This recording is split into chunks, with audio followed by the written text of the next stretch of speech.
Yes, Chicago is just the latest flashpoint in the battle between Donald Trump and blue states, democratic states, where he has deployed, or at least attempted to deploy, the National Guard. He says they are needed to protect immigration agents and to fight crime. But Chicago's governor disagrees. He calls it an invasion. J.B. Pritzker says the president is, and these are his words, sowing chaos to justify martial law. And Chicago, from what I could see, is resisting. The prospect of troops on the streets brought people onto the streets, hundreds of them. Get the hell out of the White House, or we will put you out of the White House. I'm on this march because I'm concerned the U.S. is slipping away from democracy into authoritarianism. Here in Washington, for example, we've had ICE raids, we've had protests, but it felt different in Chicago. The protest was peaceful, but the atmosphere was charged. There was a tension there. It is a city on edge. They were bracing for the possibility of a showdown, and there was a very real sense that this was a city resisting.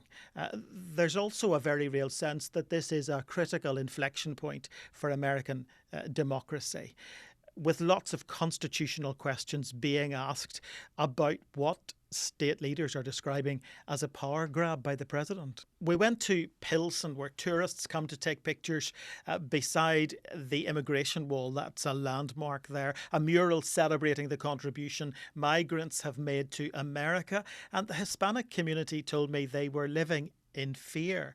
I spent a long time talking to one shopkeeper in particular, and he said children are really anxious about the possibility of being separated from their parents if their parents are detained by immigration customs enforcement. And then we went to Broadview, an immigration detention centre in a suburb of Chicago, really at the centre of the current dispute. It's a place where tear gas and pepper spray have been used against, I have to say, just a handful of protesters in recent days.